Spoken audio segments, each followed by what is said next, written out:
Hi குட்டீஸ். என்ன கதை கேட்க தயாரா இருக்கீங்களா? ஒரு சின்ன கிராமத்துல பாலான்னு ஒரு விவசாயி இருந்தாரு. அவரு ரொம்ப நேர்மையானவராகவும் கடின உழைப்பாளியாகவும் அந்த கிராமத்துல எல்லாருக்கும் பிடிச்ச ஒரு நல்ல மனிதராகவும் இருந்தாரு. அவருடைய சகோதரி திருமணமாகி பக்கத்து கிராமத்துல வாழ்ந்து வந்தாங்க. ஒவ்வொரு மாதம் முதல் சனிக்கிழமையில பாலா அவரோட சகோதரிய பார்க்க பக்கத்து கிராமத்துக்கு போவாரு. அந்த ஊருக்கு போக அவர் ஒரு காட்டை கடந்து தான் போக வேண்டியிருக்கும். அப்படி ஒரு நாள் பாலா தன்னோட சகோதரிய பார்க்க காட்டு வழியா நடந்து போய்கிட்டு இருந்தாரு. இருட்டுல காட்டு விலங்குகளுக்கு பயந்து அவர் ரொம்ப வேகமா நடந்து போய்கிட்டு இருந்தாரு. அப்போ ஒரு புலி கூண்டுல அகப்பட்டு நிக்கிறத பார்க்கறாரு. சீக்கிரமா அந்த இடத்த கடந்து போயிடணும்னு நினைச்சு நடையோட வேகத்தை அதிகரிக்கிறாரு. ஆனா புலி அவரை கூப்பிடுற சத்தம் கேட்டு நின்னு புலிய பார்க்கறாரு. தயவு செஞ்சு என்னை இங்கிருந்து விடுவிக்கிறீங்களா? எனக்கு ரொம்ப தாகமா இருக்கு, தண்ணி குடிக்கணும்னு புலி பாலா கிட்ட கேக்குது. புலியோட வார்த்தைய நம்ப முடியாத பாலா, நான் உன்னை வெளியில விட்டா நீ என்னை கொன்னு தின்னுடுவ, நான் உனக்கு உதவி செய்ய மாட்டேன்னு சொல்றாரு. அதுக்கு புலி, இல்ல, நான் உன்னை கொல்ல மாட்டேன், எனக்கு தண்ணி தான் குடிக்கணும், தயவு செஞ்சு எனக்கு உதவி செய்யுங்கன்னு கேட்குது. இவ்வளோ கெஞ்சினதுக்கு அப்புறம் உதவி செய்யலைன்னா நான் என்ன மனுஷனா இருப்பேன்னு நினச்ச பாலா கூண்டை திறந்து புலியை விடுவிக்கிறாரு. அவ்வளவுதான், புலி ஒரே பாய்ச்சலா பாலா மேலே பாஞ்சு அவரை கீழே தள்ளி, உன்னை சாப்பிட்டு என் பசியை போக்கிப்பேன், உன் ரத்தத்தை குடிச்சு என் தாகத்தை தீர்த்துப்பேன்னு சொல்லுது. பயந்து நடுங்கி போன பாலா, ஐயோ, நான் உனக்கு உதவிதானே செஞ்சேன், தாகத்தில் செத்துக்கிட்டு இருந்த உன்னை காப்பாத்தினதுக்கு நீ கொடுக்குற பரிசு இதுதானான்னு கேட்குறாரு. ஆமாம், அதை பற்றியெல்லாம் எனக்கு கவலை இல்லை, என் பசிக்கு உணவு வேணும், அதுக்கு நீ இருக்கன்னு சொல்லி கூரிய நகங்கள் கொண்ட தன்னோட பாதத்தை உயர்த்தி காட்டுது அந்த கொடூர புலி. கொஞ்சம் பொறுன்னு கத்துன பாலா தன்னோட உயிரை காப்பாத்திக்க ஒரு திட்டத்தை யோசிச்சாரு. நான் சந்தோஷமா என் உயிரை விட தயார், ஆனா அதுக்கு முன்னாடி நீ 4 நீதிபதிகள் கிட்ட கருத்து கேட்டு முடிவு செஞ்சா நல்லது. அந்த 4 நீதிபதிகள் நீ என்னை கொல்றது தான் சரின்னு சொன்னா நீ என்னை கொன்னு தின்னலாம்னு சொல்றாரு பாலா. பாலாவோட இந்த யோசனையை கேட்டு புலி சந்தோஷப்படுது.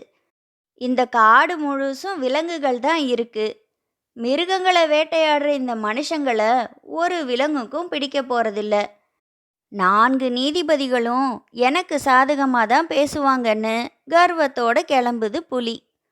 பாலா எழுந்து புலியை பின்தொடர்ந்து போறாரு. அவங்க ஒரு கழுகை பார்க்குறாங்க. 2 பேர்ல சரியானவங்க யாருன்னு தீர்ப்பு சொல்லும்படி கழுகு கிட்ட கேட்குறாங்க. கண்டிப்பா புலி பக்கம்தான் நியாயம் இருக்கு, மனுஷங்க எப்பவும் என்னை அம்பு விட்டு கொல்ல பார்க்குறாங்க, அவங்க ஒரு கொடூரமான இனம், எந்த அளவுக்கு இந்த மனித இனம் அழியுதோ அவ்வளவும் விலங்குகளுக்கு நல்லதுன்னு சொல்லுச்சு கழுகு. கழுகோட இந்த தீர்ப்பை கேட்டு பயந்து போன பாலா இன்னும் மற்ற 3 பேர் கருத்துக்களை சொல்ல வேண்டி இருக்குன்னு நினச்சி தன்னை தானே ஆறுதல் படுத்திக்கிறாரு. அடுத்ததா அவங்க ஒரு கழுதையை பார்த்து நியாயம் கேட்குறாங்க. கண்டிப்பா புலி பக்கம்தான் நியாயம் இருக்கு, நான் இளமையா இருந்தப்போ என்னை நல்லா பயன்படுத்திக்கிட்ட என்னோட எஜமா எனக்கு வயசானதும் நான் எதுக்கும் உதவ மாட்டேன்னு நினச்சி என்னை தூக்கி எறிஞ்சிட்டாரு. அதனால தான் நான் இந்த காட்டில் வந்து வாழ வேண்டிய கட்டாயத்துக்கு தள்ளப்பட்டிருக்கேன். மனுஷங்க விசுவாசம் இல்லாத சுயநலவாதிங்க, அவங்க இறந்து போகிறதுல தப்பே இல்லைன்னு சொல்லுது கழுதை. நீதிபதிங்க சொன்ன பதிலை கேட்டு சந்தோஷப்பட்டு முன்னேறி போன புலி 3வதா ஒரு முதலை கிட்ட நியாயம் கேட்குது.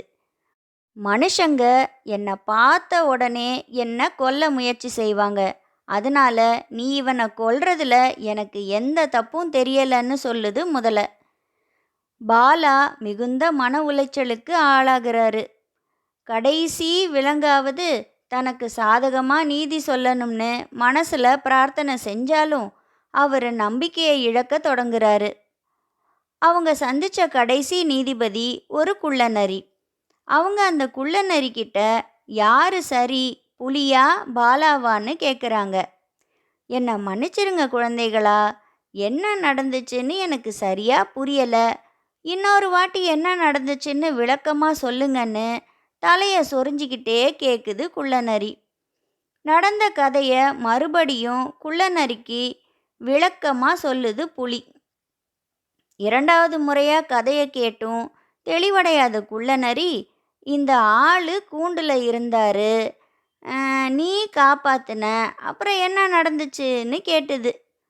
விரக்தி அடைஞ்ச புலி, எங்க கூட வான்னு சொல்லி கூண்டு இருக்க இடத்துக்கு குள்ளநரிய கூட்டிக்கிட்டு போகுது.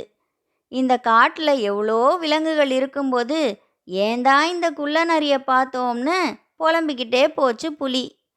கூண்டுகிட்ட வந்த புலி குள்ளநரிக்கு நடந்த சம்பவத்தை நடிச்சு காட்ட நினச்சி கூண்டுக்குள்ளே போய் கதவை மூடுது. இங்கே பாரு, நான் இப்படி கூண்டுக்குள்ளே இருந்தேனா அப்போ அந்த ஆள் இந்த பக்கமாக நடந்து போனாருன்னு சொல்லுது. புலி சொல்கிறது எதையும் கேட்க விரும்பாத குள்ளநரி தாவி குதிச்சு போய் சட்டுன்னு கூண்டோட கதவை பூட்டுது.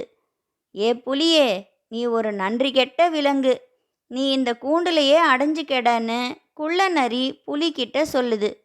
குள்ளநரி பாலாவை பார்த்து, நீ இப்போ சுதந்திரமாக இங்கேருந்து போகலாம், ஆனால் இன்னொரு முறை உதவி செய்கிறதுக்கு முன்னாடி நல்லா யோசிச்சு செய்யின்னு அறிவுரை சொல்லுது.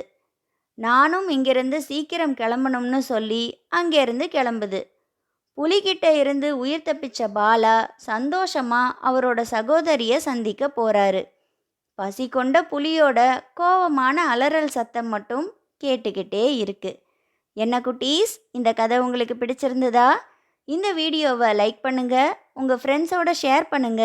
இன்னும் இந்த சேனலுக்கு சப்ஸ்கிரைப் பண்ணலைன்னா நிலா கதைகளுக்கு சப்ஸ்கிரைப் பண்ணிவிட்டு அப்படியே நோட்டிஃபிகேஷன் பெல்லையும் அழுத்திடுங்க.